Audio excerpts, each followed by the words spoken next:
Hello, ladies and gentlemen. Thank you very much for joining me today in this live webinar on natural treatments for weight loss, according to Ayurveda.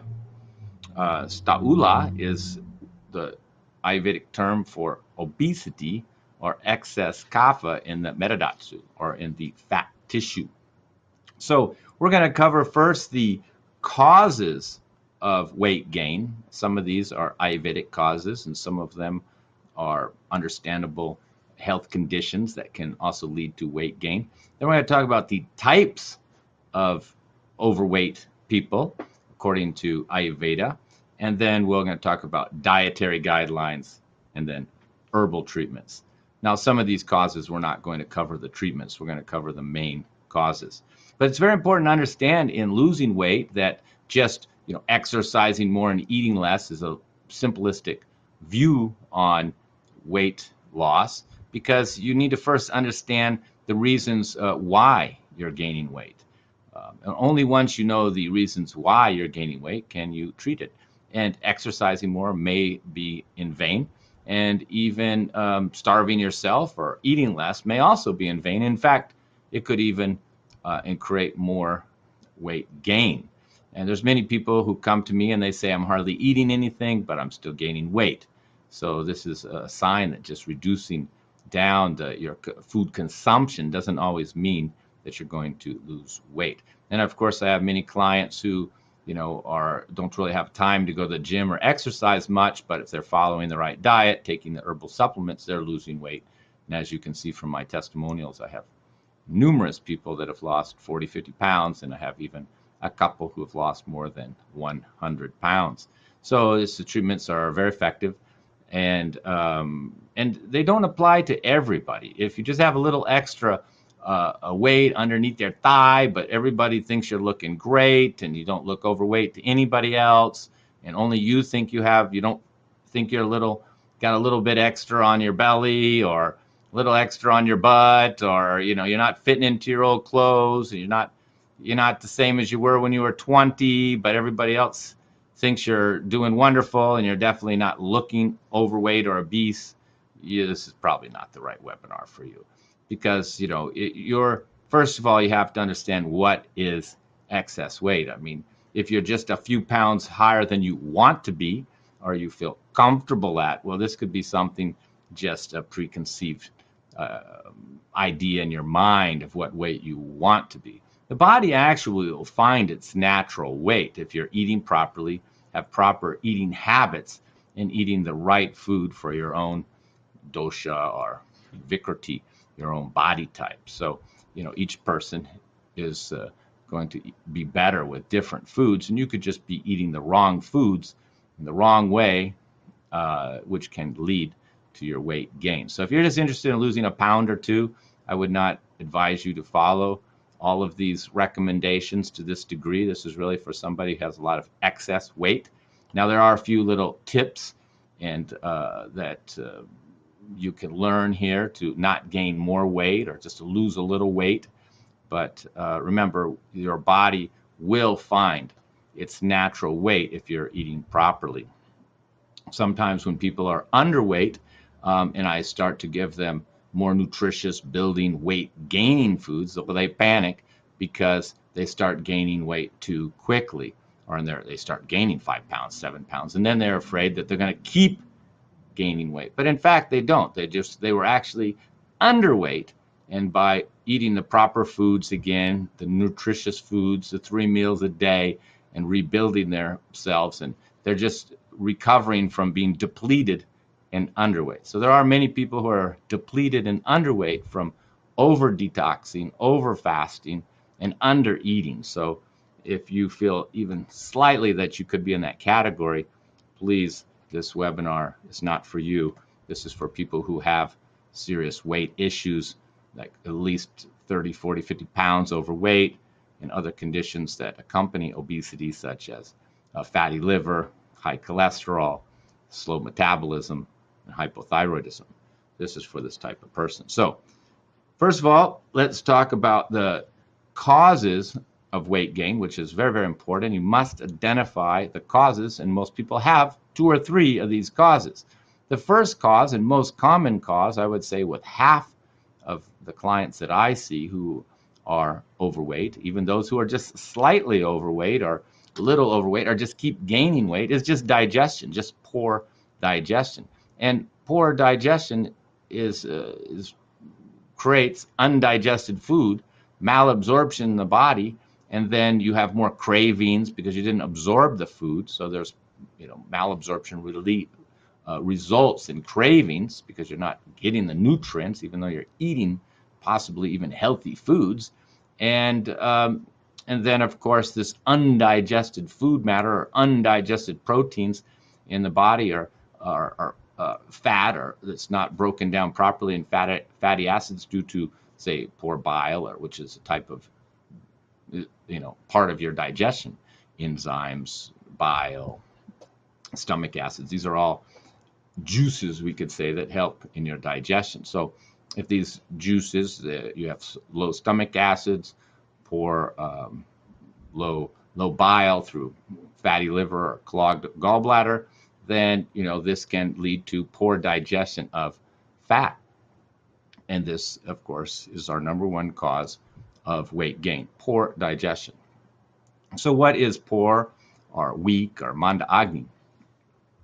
The first sign of Manda Agni or weak digestion is no appetite. That's right.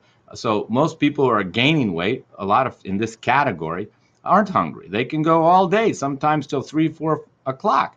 And they often say to me that, I'm not even hungry till 3 o'clock. And then, of course, they eat at 3, and then they pig out at 9, and then they're still hungry at 10 or 11, so they end up eating at night. But the interesting thing is they're not really eating much. At least they don't remember eating much. And they're not eating till later in the day. When you're not hungry till 3, 4 o'clock in the afternoon or later in the day, that's a sign of Manda Agni, of poor, weak digestion. So you're not going to be able to digest your food very properly because you're not hungry. So you want to be hungry. You want to have an appetite. It's just like when you cook food in an oven, you have to have the oven temperature hot enough. If you try to cook bread in low temperature oven, which is not properly heated up, then the bread becomes gooey, heavy, sticky, and undigestible. Well, that's basically what happens when we're eating when we're not hungry, or we're eating when we don't have enough digestive fire or stomach acids. Then the food becomes heavy and glutinous, or we could say, and difficult to absorb, and creates heaviness, lethargy, and weight gain. So you want your appetite to be strong. This is the sign of good health, to have a strong appetite, no later than like 10 or 11 in the morning. And you can actually think back when you were in your 20s. In your 20s, did you have a good appetite in the morning when you were at that, youthful part of your life? And you think back and you remember most of your life when you were in college or something, you had this strong appetite. So, and you weren't gaining weight back then, and you were eating a lot. So see, appetite and metabolism go hand in hand. When you have that strong appetite, you have a stronger metabolism. And when you don't have the appetite, the metabolism is low. So you're eating less and still gaining weight when appetite or digestion is weak. In Ayurveda, we call Manda Agni. So let's talk about a few tips right on this subject right away before we go on to some of the other causes of weight gain. So the first thing is don't eat at night. Don't eat after the sun sets.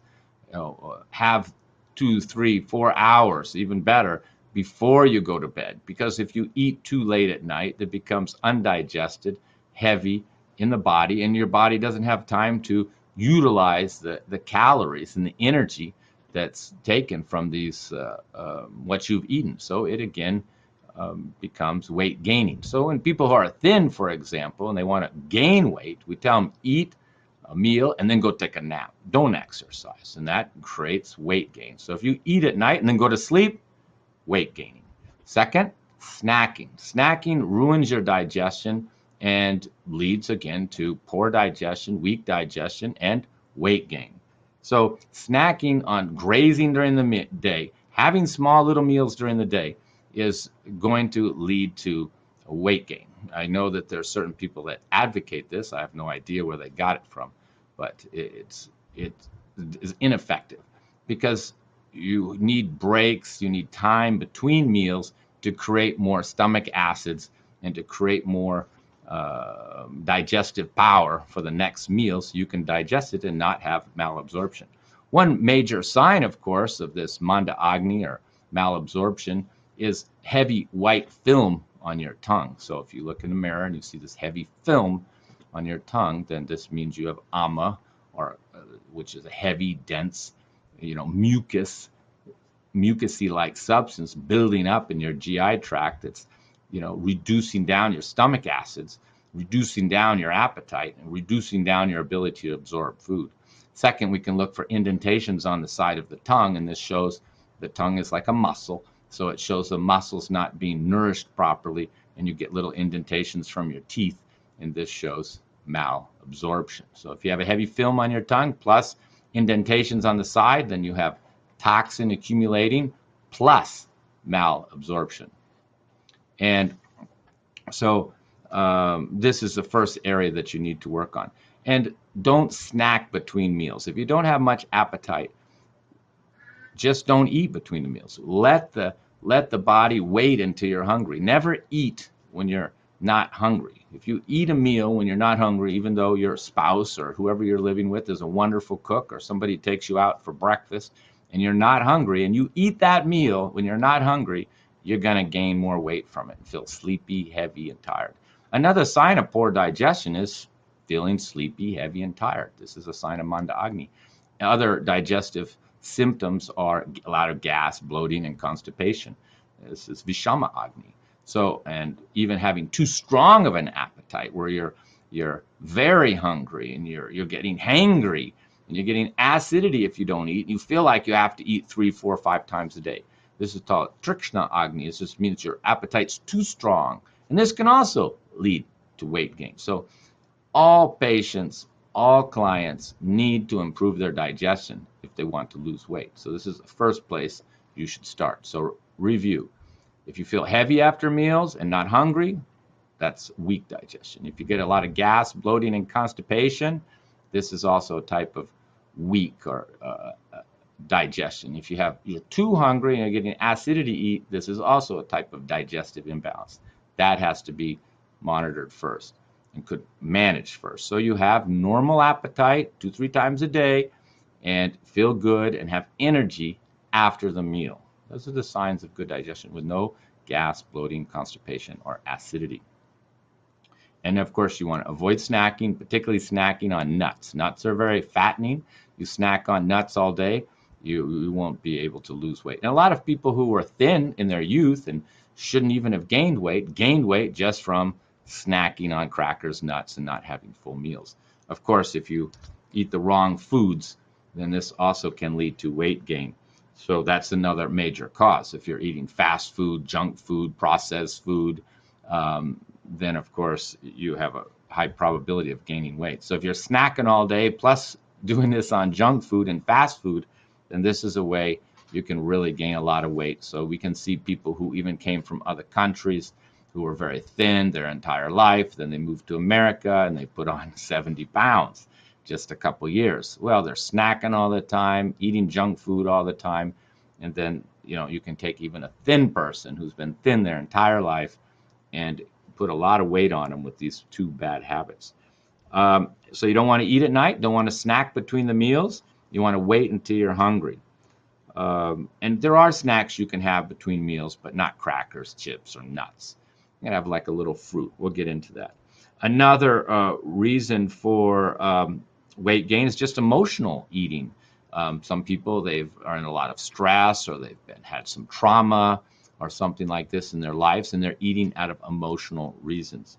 So if that's the reason that you're gaining weight, then starving yourself, not having more food can actually create more stress, more anxiety for your body, and then you end up overeating at night. You don't want to be eating at night, and you want to try to manage your stress. So there's many people that have come to me with weight gain, and I've given them only herbs to relax, herbs to sleep, herbs to reduce the stress, get them off the coffee, let them have 3 meals a day. And then they said, well, I lost weight, but you never gave me any weight loss herbs. Why did I lose weight? Well, I got rid of the bad habits, the snacking, the eating at night, and improved your stress levels. So naturally, you lost weight.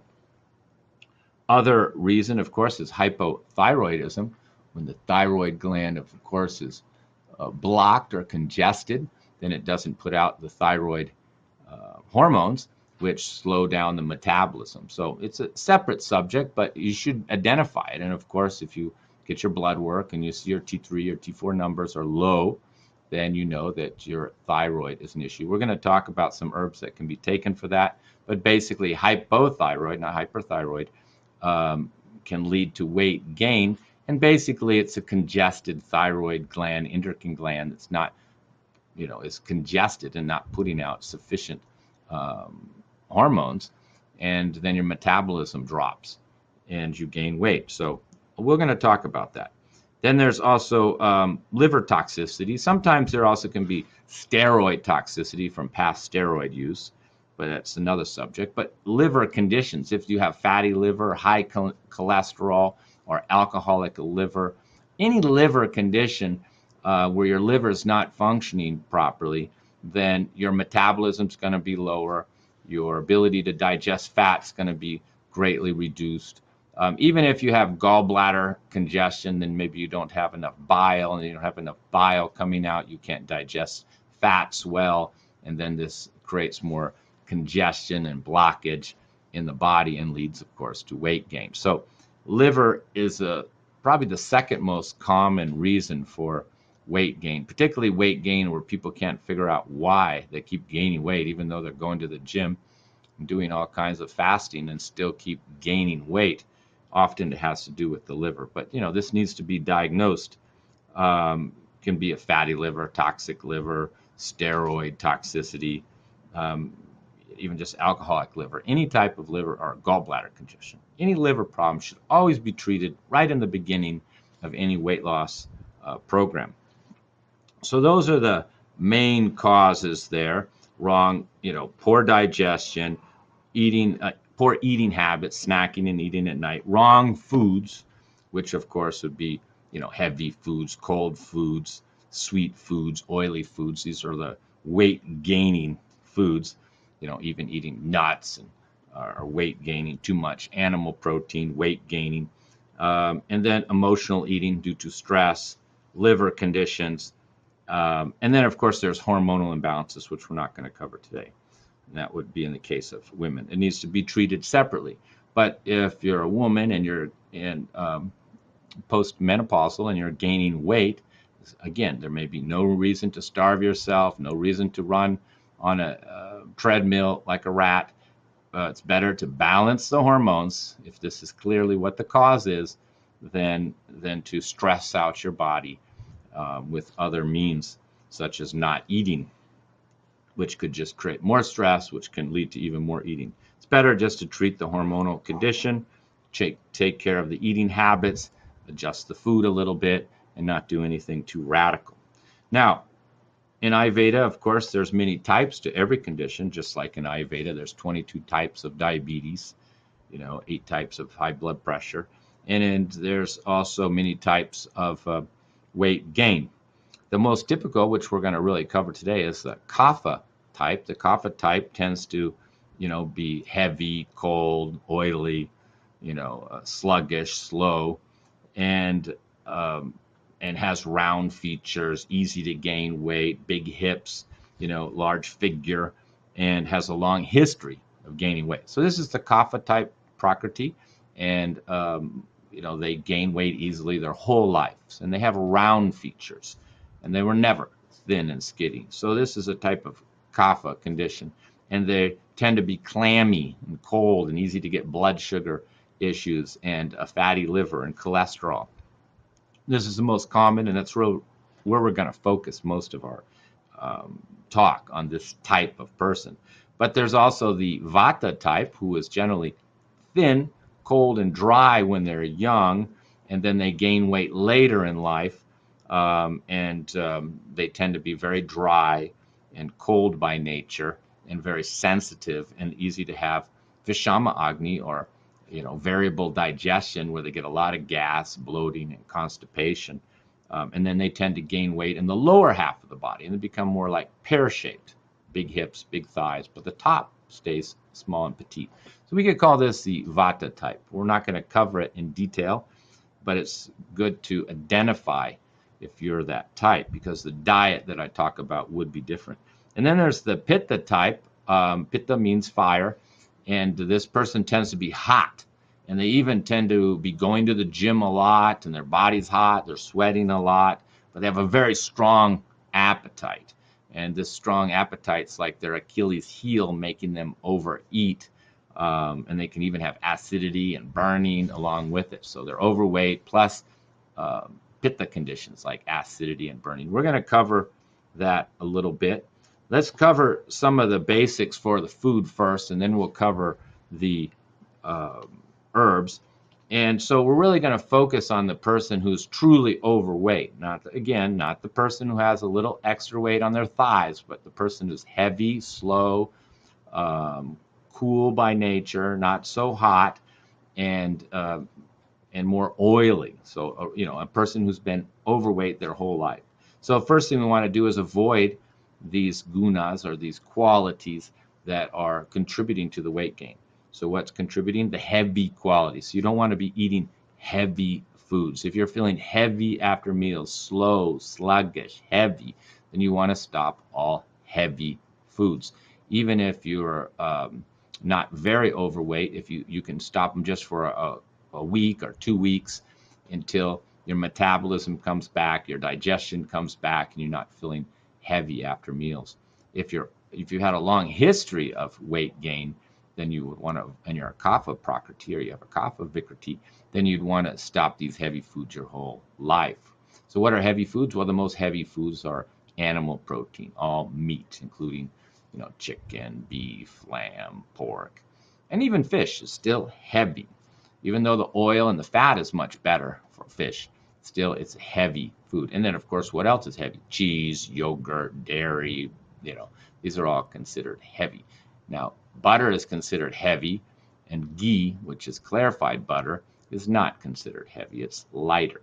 So it doesn't mean you have to become vegan. And sometimes if a person's, particularly if their type of weight gain is Vata, and they tend to be dry and they're not that overweight, then usually, and they don't have fatty liver, then fish or even some dry or some white chicken meat can be fine. It's better not to eliminate foods and be too restrictive, just enough to do the job, but not radical. There's too many radical diets, too many fad diets that are very extreme, and these can create other problems, including nutritional problems.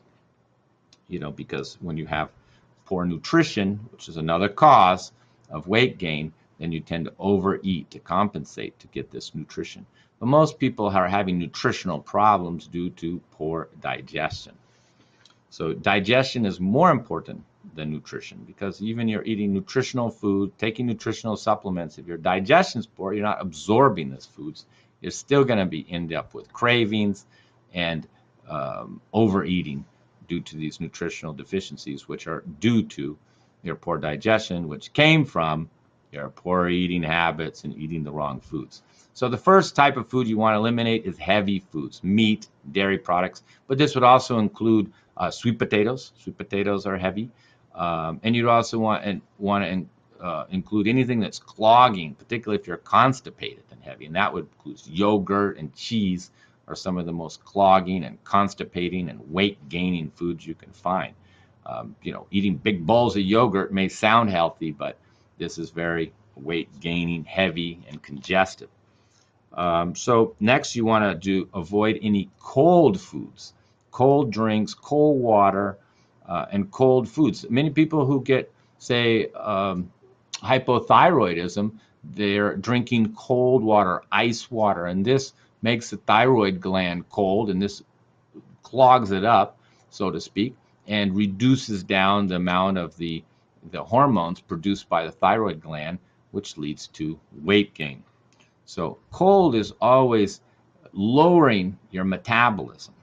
So you don't want to have any cold foods. In fact, we're going to talk about what to have instead and that's warm, hot foods.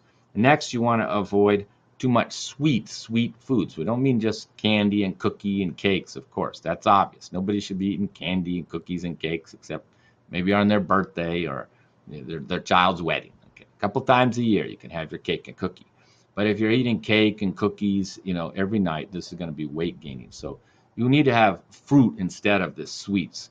But even there, for Kapha type particularly, and Pitta type, Kapha type, you don't want sweet fruits. You want sour fruits. Sweet is building, strengthening, and nurturing and cooling. But sour, like lemon, lime, grapefruit, these are stimulating metabolism. So a lot of times people who are very overweight and obese, we give them just lemon water for breakfast, or just a grapefruit for breakfast, because this is stimulating their metabolism, and this sour is like cleaning the mucus off of their out of their GI tract. It's stimulating these stomach acids.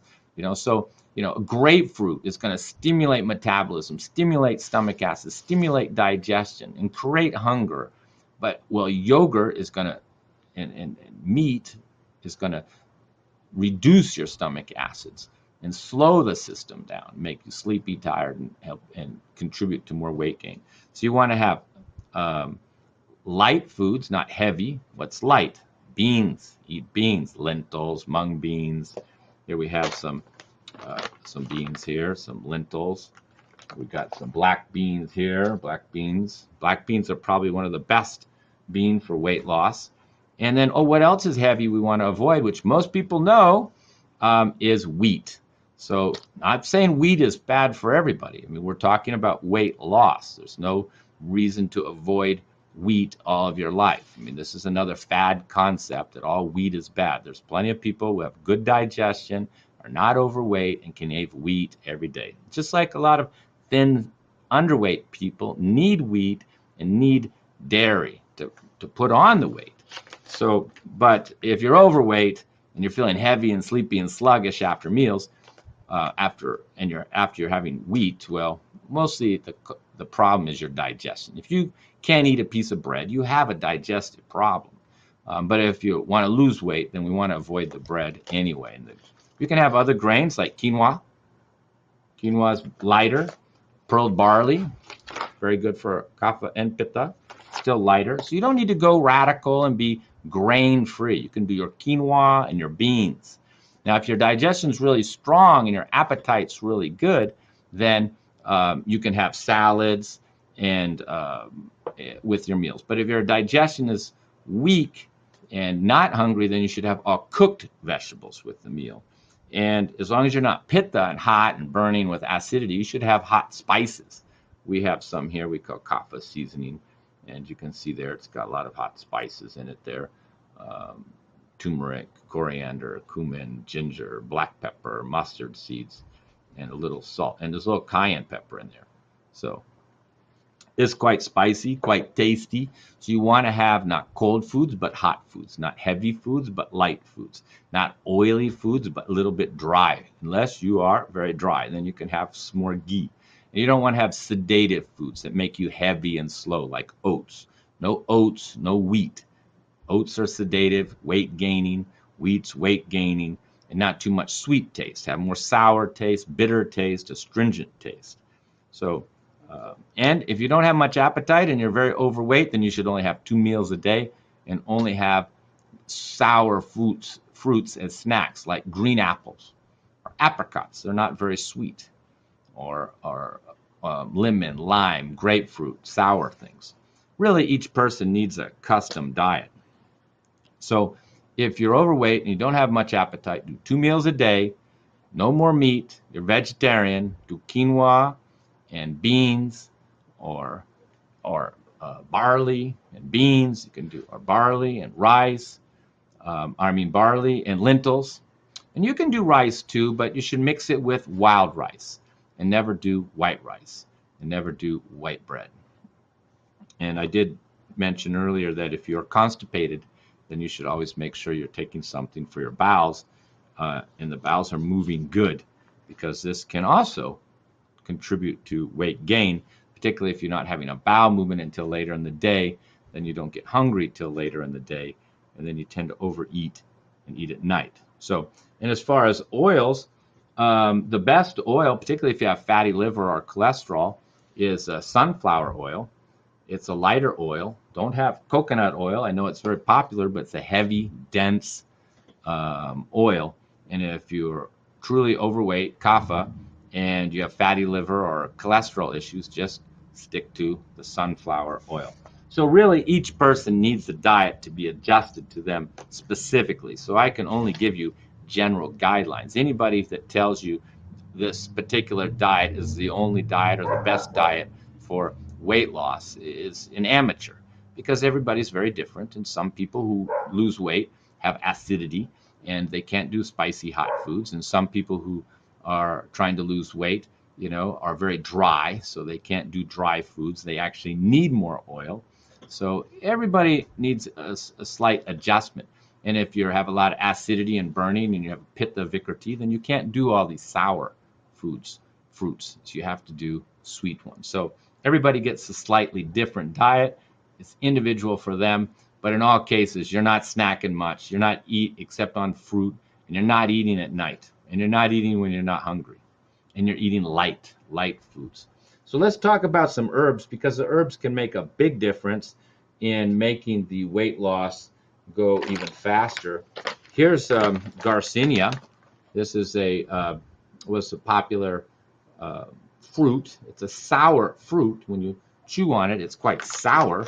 And Garcinia fruit is one of the best Western herbs for weight loss, and it's very effective. It's been on TV and talked about quite a bit, and they are correct. Another good one to help with blood sugar and cravings and weight loss is Gymnenia. We use it, or Gumar, in Ayurvedic herbs, and that's very good for cravings and blood sugar and even diabetes. And the next is Chickweed. Chickweed's a diuretic, so it helps take water out of the body, and water, so it helping with weight loss there. So we've put some of these herbs together, and we have a formula called weight loss tea. And this is the Gymnenia helps suppress the appetite, manage blood sugar, help with cravings.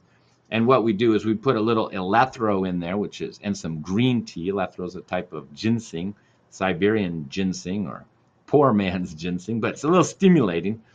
Because we don't want the overweight kapha person sitting around doing nothing, watching TV, eating pizzas. So we give them this in the morning just to get you going instead of a cup of coffee. And it's got the green tea, the Garcinia, the Gymnenia, chickweed, and then fenugreek, cinnamon, ginger, and a little stevia. So, you know, the ginger is helping with the digestion, fenugreek, cinnamon helping with digestion, and blood sugar and cravings. Very effective tea in the morning. And then if people have a lot of cravings, and particularly night eating, then we use the weight control tea. This helps with cravings, emotional eating, and improves fat metabolism. But there's no green tea in it, no stimulants. We use a little lemon balm, then chickweed, Gymnenia and there's Brahmi, which is to keep the mind calm, cinnamon, licorice, and a little hibiscus, and fennel. So it's a more soothing, gentle tea. You can drink it at night, so you're not snacking and not eating. So a lot of times I give people who are overweight just a cup of weight loss tea in the morning, particularly if they're not hungry, and an apple. Okay, weight loss tea and an apple. Or, you know, if you're sleeping fine, you have no anxiety, no heart palpitations, you can keep your coffee, just leave the milk out of it. So there's nothing wrong with coffee for the right person who doesn't have anxiety, sleeping problems, or heart palpitations. But if you have anxiety, sleeping problems, or heart palpitations, don't have coffee. So you could have coffee and an apple for breakfast. That's a nice weight loss breakfast. Or a cup of that tea, or just green tea for breakfast. So then we have some Western formulas. Here's another one. This is if you have no appetite. We call Kapha Digestive Tea. Stimulates digestion before meals and helps take rid of heaviness after meals. And basically, this is based on the Indian chai without the black tea. It's made of ginger, cumin, cinnamon, fenugreek, and clove. So it's nice and hot. It's very good in the winter time. You wake up in the morning, you feel cold, you don't feel like getting out of bed. It's a nice, warm, hot tea. We put a little peppermint in there, so this kind of gets the body warm, gets the system going, gets the appetite going. So that's used. But we have many different appetite stimulants that we may use to help a person to get their appetite going, their digestion going, and their bowels moving, including Chikatu. Chikatu means 3 hot, sharp spices. It's ginger, black pepper, and long pepper. So you mix them up in a little powder, mix it up in a little water, and we take it before meals, and this stimulates the appetite. And if you take it after meals, it helps you to digest the food and gets rid of heavy feeling. Now, that's only suitable for a Kapha type or somebody with Manda Agni, because if you have acidity and heartburn, you cannot take Chikatu. Some other herbs that are used in weight loss. Well, Puna Rava, we have a big old sack of it here from India, Puna Rava. Puna Rava is very good for water retention. It's anti-inflammatory, but it's used a lot in weight loss and balancing down Kapha. So we use Puna Rava a lot. And also Kupti. Kupti is becoming a little rare, harder to find. But this is a scraping herb, means it's cleaning fat, reducing fat, stimulating the liver, and improving digestion, improving liver function, and very good for weight loss. Musta, too, is used in most weight loss formulas. It's astringent and supportive of weight loss. And we also use Gumar, which is the same Chimenia sylvestre. So, you know, some herbs are used in Western formulas and used in Indian formulas. So here's an Indian formula that we use, very traditional Indian formula. We call it weight loss detox formula. And so we have people take this after meals. It says, you know, cleanses the system, improves metabolism, stabilizes blood sugar, and supports liver function. So there's about 14 herbs in here, and some are cleansing, some are supporting blood sugar. You know, herbs like Devdaru and Musta and Chikrat are all used for weight loss. So the combination is very effective. It's not the tastiest formula. Some people said they never wanted to gain weight again because they had to do, you know, 5-6 jars of this herbs to lose the weight, and the herbs tasted so bad they never want to gain weight again. But very effective, and they're definitely not sweet. They're hot and bitter.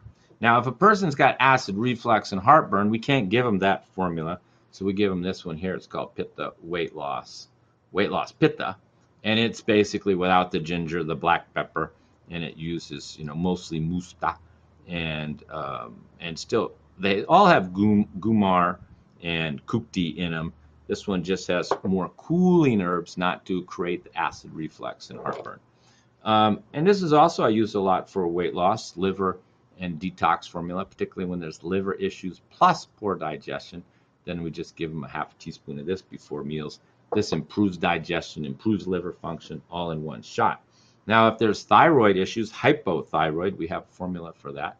There's a traditional Indian formula that's cleaning out the thyroid gland. And, you know, it can take 4 or 5 jars. It helps with lymphatic congestion, cysts, tumors, and blocked thyroid, because that's the cause. The thyroid gland becomes congested. It's not producing enough hormones. So it's a very strong formula, too. For weight loss, you find many of these formulas are very strong and very cleansing and somewhat stimulating. Now, we have other liver herbs here, like Kapha liver herb. This would include if they have fatty liver or high cholesterol. And those are given, the liver herbs are all given before the meal. Well, the weight loss herbs are given after the meal. So generally, I'm picking one of these 2 formulas for after the meal, because these are the main herbs here. You know, because the formulas are much more powerful than the teas. The teas are more supportive. So I'll pick one of those after the meal. Then I'll pick one of these before the meal. If there's a thyroid issue, obviously I'm going to pick that. If there's a digestive issue, I pick this one. And if there's purely liver and cholesterol issues, I pick this one. So a half a teaspoon before. Then early morning, you're having your weight loss tea in the early morning with your apple. And then between meals, to keep you from snacking and late at night, give you weight control tea. And there could be other treatments. There could be colon herbs in here as well that could be supporting this whole process. Because what you want is the whole system working. You want homeostasis. You want all, you have to treat the person or yourself holistically. Don't just think in terms of, okay, what do I do to lose weight? Maybe I'll just take this one herb and think I'm going to lose weight. No, you may have to treat the liver. You may have to treat your digestion. You may have to treat your bowels. You may have to change your eating habits. And either, you may have to change even your lifestyle, how late you stay up, how much you sleep. All these things should be addressed. But if they are addressed in this truly holistic manner, the results are always there, always. All my clients who lose weight are very, very successful if they're following the diet, following the eating habits, and taking the herbs. And the herbs generally speed up the process. Some people have done appointments, and then we had to ship them the herbs overseas, so it took them 2 weeks to get to the herbs. And sometimes people they felt better on the diet, lighter, didn't feel so heavy and slow, but they weren't losing weight. But once they got the herbs, then they started losing weight very quickly. And people they take the diet, they take the herbs, they go for 1 month, they lose 10 to 15 pounds 1 month, and then they run out of herbs and they don't continue to lose weight. And that usually what brings them back in for their follow-up appointment, because they realize it was with the herbs they were losing weight quickly. Now, if you follow the right diet long enough and right eating habits long enough, you will lose the weight, but it's very slow. People don't have the patience for it, and the herbs make the process much quicker because they're treating the causes. And just changing your diet doesn't solve your problem. I mean, if you've damaged your car from driving it wrong or incorrectly or too fast, and you stop these bad habits, it doesn't mean the old damage is repaired. So if you have liver issues, thyroid issues, metabolism issues, hormone issues, then these are not going to resolve just by changing your diet. So you need the herbal remedies to support you. And even if you have emotional eating and craving issues, these tools like weight control tea, relaxing tea, sleeping tea, these can help you to better manage your emotional state, so you're less likely to eat out of emotion. So I hope that helps you understand the many, many causes of weight gain, and help you understand better, hopefully, why you gained weight, so you can better treat it. Feel free to contact me if you need more assistance. I'm happy to diagnose and explain to you why you're gaining weight, and help give you an individualized diet and herbal remedies to help you to recover. Thank you once again, ladies and gentlemen. I wish you the best of health and happiness.